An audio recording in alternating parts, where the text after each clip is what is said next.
DD किसान, बदलते भारत की शान।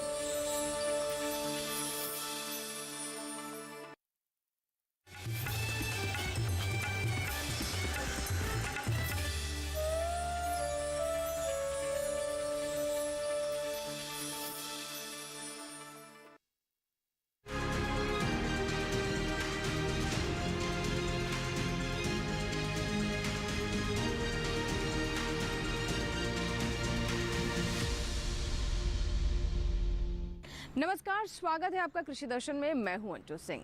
हमारा देश प्रगति की राह पर काफी तेजी से आगे बढ़ रहा है और ये संभव हो पा रहा है आप किसान भाई बहनों की मेहनत की वजह से। जी हां, हमारा देश कृषि प्रधान देश है और वाकई में अगर विश्व पटल पर हमें अपनी पहचान को और मजबूती से स्थापित करना है तो सबसे पहले किसानों को और मजबूत करना होगा, उनकी आय में वृद्धि करनी होगी। और ये तभी संभव है जब आप किसान भाई बहन नई तकनीक का इस्तेमाल करें कृषि में और इसके अलावा सरकार की योजनाओं का भरपूर लाभ हो। इसके साथ ही ये भी जानना बहुत ज़रूरी है कि कैसे नई तकनीक का इस्तेमाल कर तेज़ी से आप प्रगति की राह पर आगे बढ़ सकते हैं। इसीलिए कृषि दर्शन के माध्यम से कृषि जगत से संबंधित तमाम नई नई जानकारियाँ हम आप किसानों तक पहुँचाते हैं। आइए नजर डालते हैं विज्ञान और किसान पर।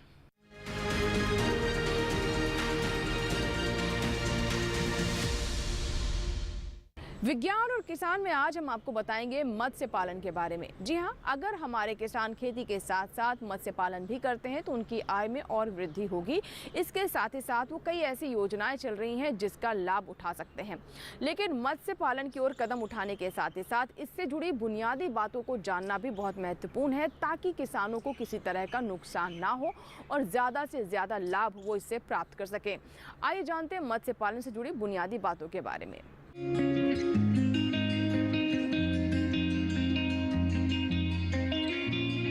मछली पालने के लिए ऐसे तालाब की जरूरत होती है जिसमें कम से कम 6 महीने पानी उपलब्ध रहे और गर्मी के दिनों में भी कम से कम 5 फीट पानी भरा रहता हो। अगर ऐसा तालाब नहीं है तो अगल बगल से पानी की व्यवस्था करनी होगी। आप चाहें तो नया तालाब खुदवा सकते हैं। नए तालाब के लिए निचली जगह का चुनाव करें, ऐसी जगह जहां पानी ज्यादा समय तक रुकता हो। दोमट मिट्टी ज्यादा समय तक पानी रोकने वाली होती है।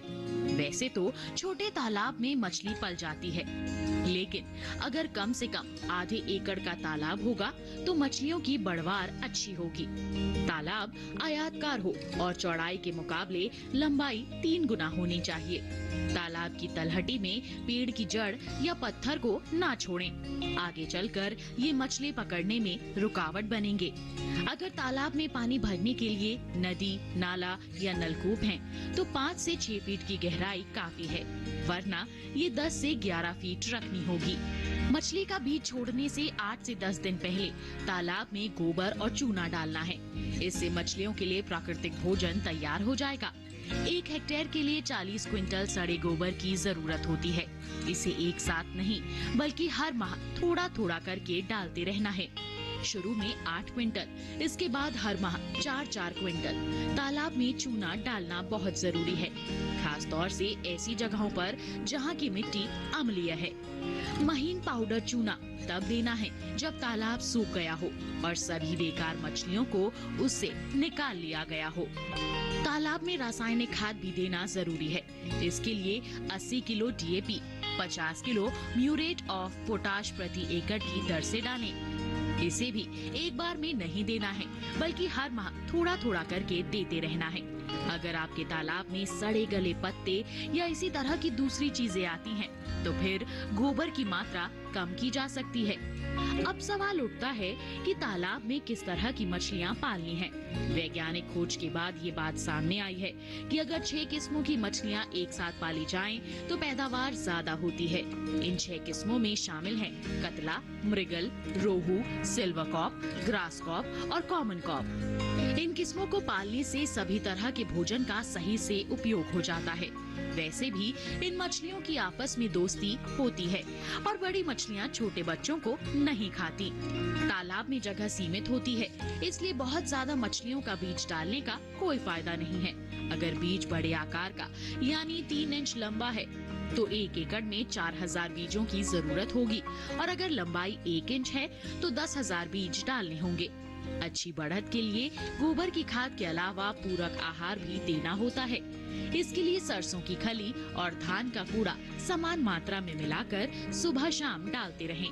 बीज डालने के बाद हर महीने जाल डालकर मछली की बढ़वार को देखते रहें। अगर किसी तरह की बीमारी, दाग या घाव नजर आए तो विशेषज्ञ की सलाह जरूर लें।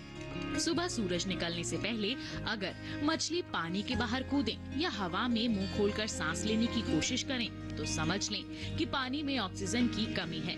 पानी को बांस से पीटें, कुछ चूना पाउडर डाल दें या फव्वारा की तरह पानी को फेंकें। इससे पानी के ऑक्सीजन स्तर में सुधार आ जाएगा।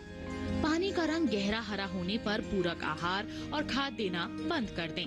हरा रंग हल्का पड़ जाए तो पूरक आहार फिर से शुरू कर दें। अगर मछली पानी की सतह पर समूह बनाकर घूमे तो समझ लें कि वो भोजन तलाश रही है। ऐसे में पूरक आहार बढ़ा दें। अगर मछली अकेले घूम रही है तो इसका मतलब है कि वो बीमार है। तालाब से सभी मछलियों को एक साथ नहीं निकालना है, बल्कि थोड़ी थोड़ी करके पकड़ना है। इससे उत्पादन ज्यादा होगा। इस तरह 1 एकड़ तालाब से साल भर में 15 क्विंटल मछलियों का उत्पादन आसानी से किया जा सकता है।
इसी के साथ ही कृषि दर्शन में यहाँ वक्त एक छोटी सी ब्रेक का, लेकिन ब्रेक के बाद जब वापस आएंगे तो बात करेंगे कृषि स्टार्टअप की।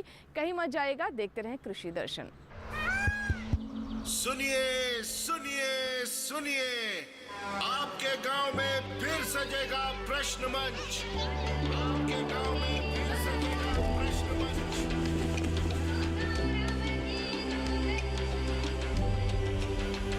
मिट्टी, मौसम, बीज, फसल,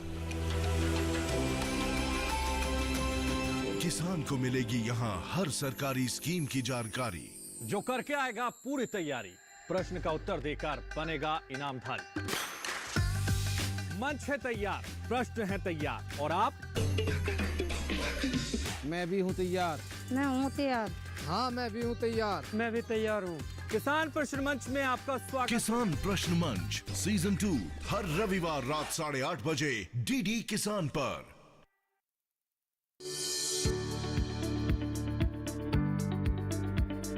कृषि और पशुपालन है एक दूसरे के पूरक।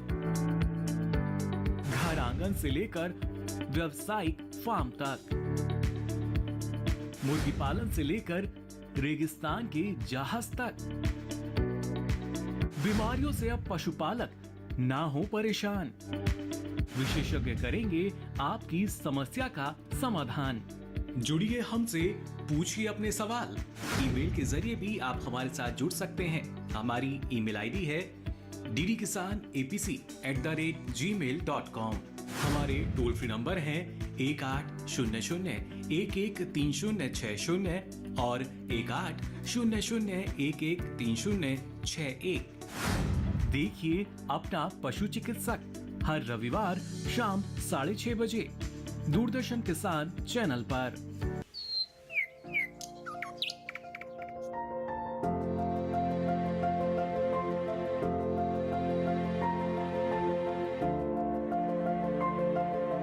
कहाँ होगी बारिश, किस जगह पड़ेगी बर्फ, कहाँ रहेगा कोहरा, कैसा रहेगा तापमान, पर्यटन स्थलों पर क्या रहेगी मौसम की स्थिति। जानने के लिए देखिए मौसम खबर रोजाना शाम 7:30 बजे सिर्फ डीडी किसान पर।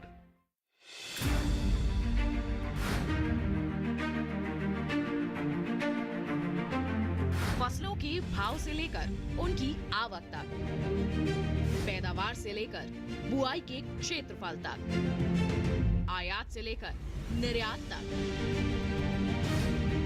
घरेलू से लेकर वैश्विक बाजार तक, मंडियों की सही और ताजा जानकारी पाएं। विशेषज्ञों की राय का लाभ उठाएं। देखिए मंडी खबर सोमवार से शनिवार शाम 5 बजे सिर्फ दूरदर्शन किसान पर।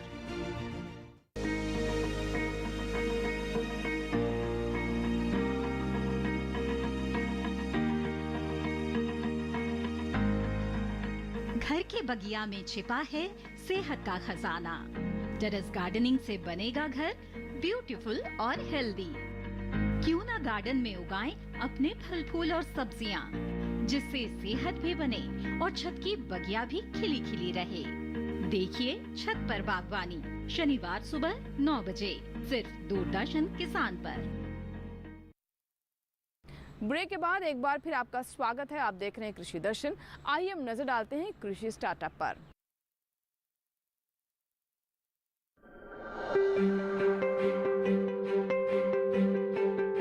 मंजिलें उन्हें मिलती हैं जिनके सपनों में जान होती है। पंख से कुछ नहीं होता, हौसलों से उड़ान होती है। भोपाल से कुछ दूरी पर पड़ता है होशंगाबाद, जहां के सूनल बाड़ा गांव में रहती हैं कंचन वर्मा, जो ये बताती हैं कि अगर आपके पास हौसला है तो हर काम संभव हो जाता है। खेती की दुनिया में कंचन आज काफी जाना पहचाना नाम है। अवार्ड्स की ये कतार बता रही है कि कंचन के काम को सम्मान भी मिल रहा है। कंचन अपने परिवार को इसका श्रेय देती हैं। हमारे यहाँ सभी लोग खेती करते हैं। हमने बचपन से भी खेती देखी है और ससुराल में आए तो भी हमने खेती ही देखी। जब हमारे यहाँ सारे ही लोग खेती करते थे, हमारी सासू माँ करती थी, ससुर जी करते, हमारे हस्बैंड करते, तो हमने ये सोचा कि कुछ हम भी करके देखें। तो हमने जो पारंपरिक तरीके से खेती होती है उसके तहत हमने ये गेहूं की फसल को लगाया था। उसमें हमको अधिक पैदावार मिली। कभी आप इस गांव में आएंगे तो कंचन को ट्रैक्टर पर बैठे या गेहूं की फसल काटते देखकर हैरान मत होइएगा, क्योंकि कंचन के लिए ये काम अब उनकी जिंदगी का हिस्सा बन चुका है। कंचन वर्मा जहां फसल उगाना भी जानती हैं, वहीं वो इन फसलों को कीटनाशकों से बचाना भी जानती हैं। महत्वपूर्ण बात यह है कि कंचन अपने इस हुनर को दूसरों के साथ भी साझा कर रही हैं। अभी हमने जैसे साइलेज की मशीनें डाली है, जिससे कि पशु आहार बनाते हैं हम मक्के से, तो उसी तरह हम आगे भी चाहते हैं कि और कुछ नई चीज़ें चालू करें। हम हल्दी की मशीन, पैकिंग मशीनें डालें, और भी नए नए कोई काम चालू करें, जिससे महिलाओं को अधिक से अधिक हम काम दे सकें। कंचन के इस काम में उनके परिवार का भी काफी सपोर्ट रहा है। कंचन को इस तरह से खेत में काम करते देखकर गांव की दूसरी महिलाएं भी प्रेरित होती हैं और इससे प्रधानमंत्री के महिला सशक्तिकरण अभियान को और बल मिलता है। कंचन वर्मा उन सभी महिलाओं के लिए एक मिसाल हैं जो अन्नदाता के तौर पर कामयाबी की एक नई इबारत लिखना चाहती हैं।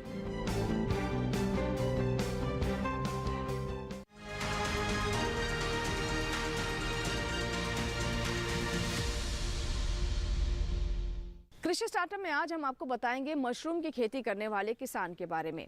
ये फसल हमारे उन किसानों के लिए वरदान साबित होती है जिनके पास बहुत ज़्यादा खेती योग्य भूमि नहीं है, क्योंकि इसकी खेती आप एक छोटे से कमरे में भी कर सकते हैं। हमारे देश में मशरूम की मांग और आपूर्ति में काफ़ी फर्क है, जिसका लाभ हमारे किसान उठा सकते हैं। ये फसल प्रोटीन से रिच होती है और इसके भाव भी अच्छे प्राप्त होते हैं, यानी लागत से कई गुना लाभ आप इसे बाजार में बेचकर ले सकते हैं। आइए मुलाकात करवाते हैं एक ऐसे ही किसान से जिन्होंने मशरूम की खेती को अपनाया।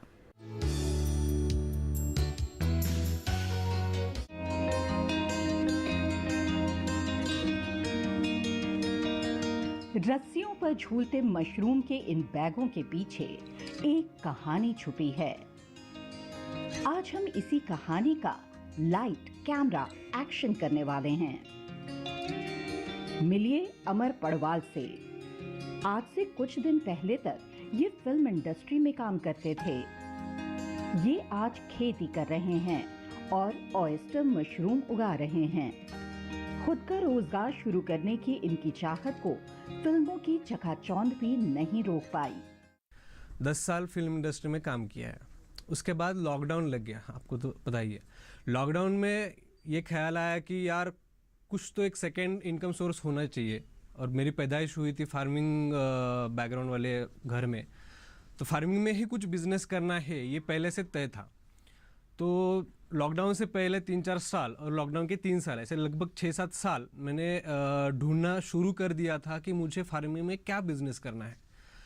ढूंढते मुझे ऑयस्टर मशरूम फार्मिंग के बारे में पता चला। फिर जो भी बिजनेस हम ढूंढते हैं उसके अच्छे भाग, बुरे भाग, मतलब उसके बेनिफिट्स, उसके लूप होल्स, ये इसके बारे में हम स्टडी करना शुरू करते हैं। जब मैंने मशरूम का स्टडी करना शुरू किया तो मुझे एक बात ध्यान में आई कि ये इस बिज़नेस में वेस्टेज से हम सोना उगा सकते हैं।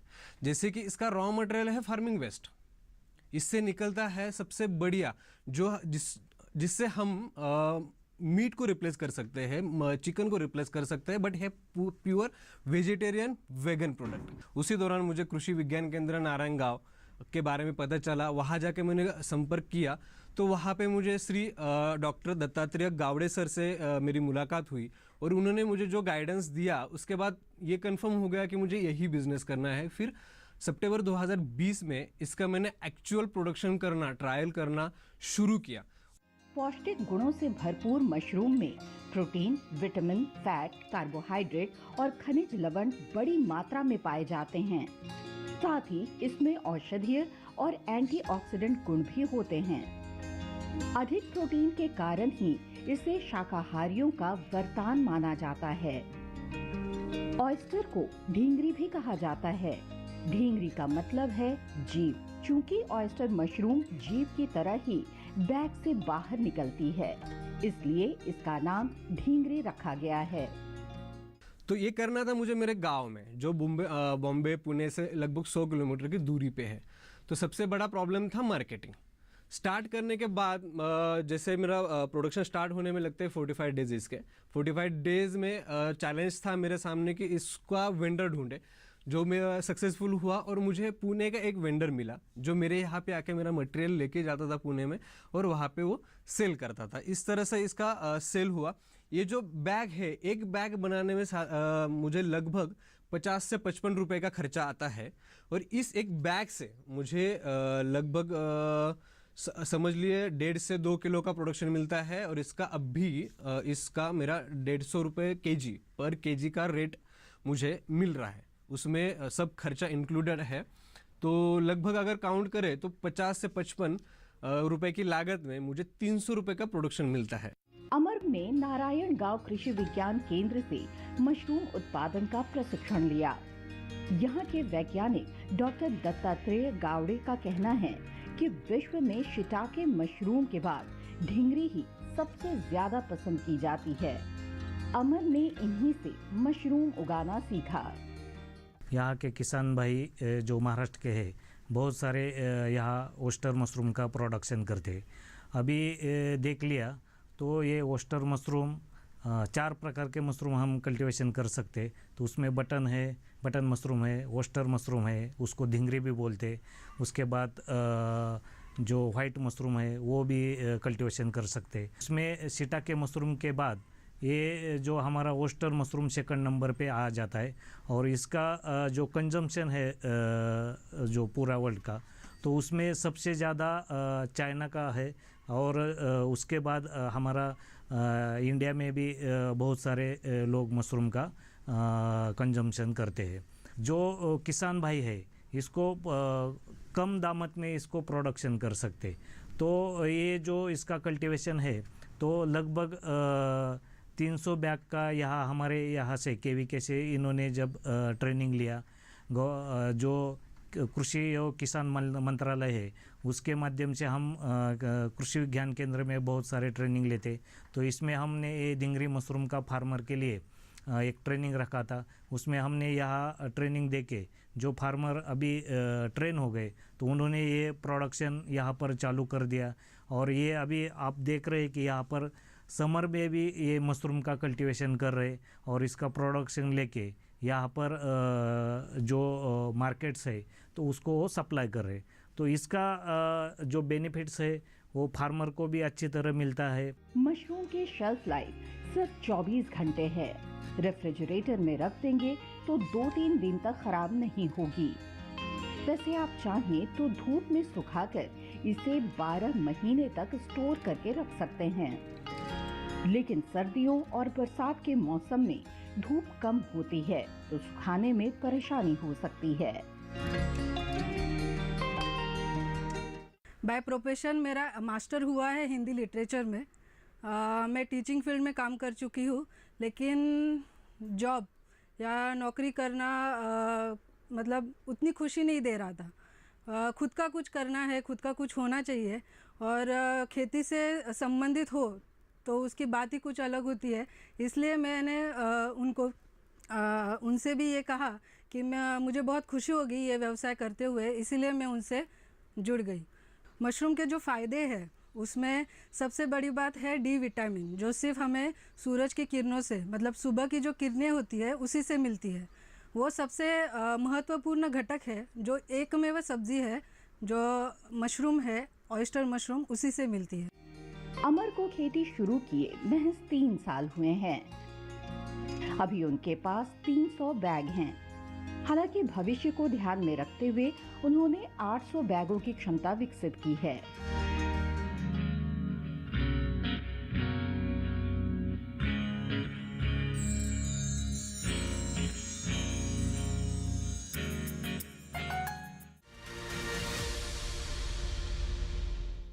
तो ये था हमारा आज का कृषि दर्शन। आशा करते हैं कि आज के कार्यक्रम में जो जानकारियां हमने आप तक पहुंचाई हैं उससे आप किसानों को अवश्य ही लाभ होगा। अगर आपके कोई सुझाव है, कोई सवाल है तो आप हमें ईमेल कर सकते हैं, पत्र भी लिख सकते हैं। हमारा ईमेल आईडी है krishidarshan@gmail.com।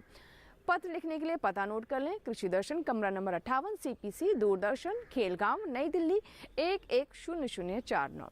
आपके ईमेल्स और आपके पत्रों का हमें इंतज़ार रहता है।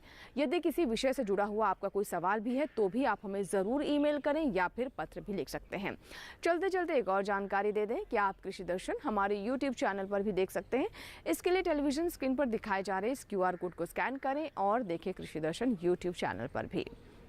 कृषि दर्शन के नए अंक में कुछ और नई जानकारियों के साथ फिर होगी आपसे मुलाकात। तब तक आप बने रहें दूरदर्शन किसान के साथ। नमस्कार।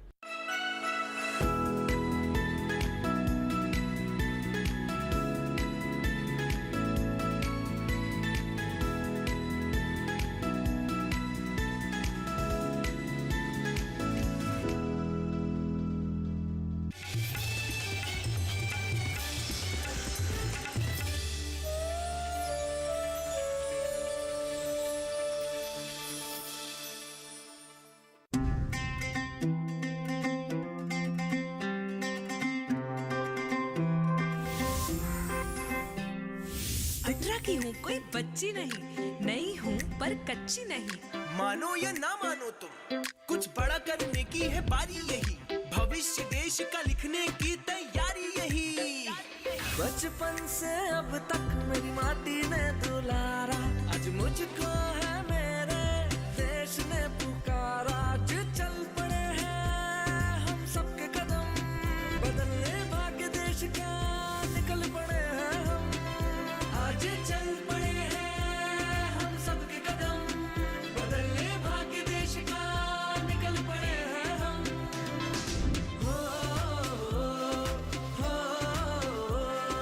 बनेगा देश महान जब वोट करेंगे हम।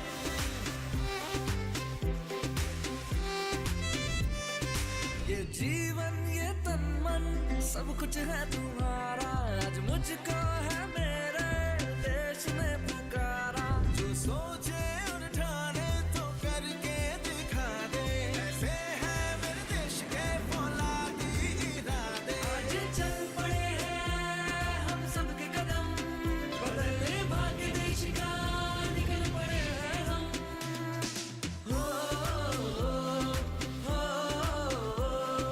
बनेगा देश महान जब वोट करेंगे हम।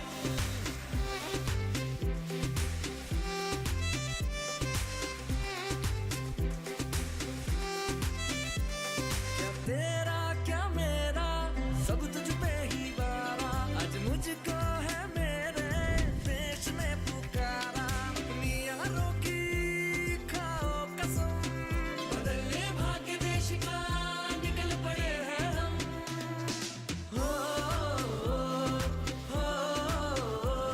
कश्मीर से कन्याकुमारी है सब अपने, यहाँ पे कोई बेगाना नहीं।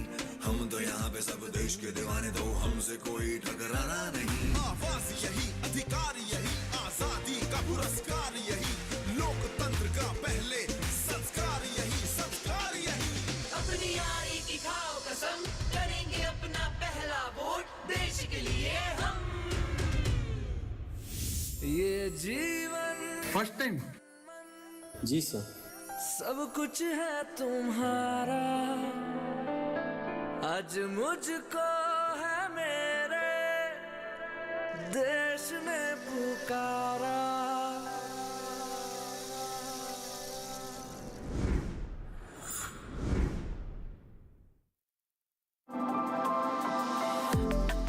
Thank you Meghalaya. प्रकृति की गोद में बसा ये है मेघालय। इन दिनों यहाँ स्टार्टअप्स काफी फल फूल रहे हैं। The place where the river Brahmaputra flows.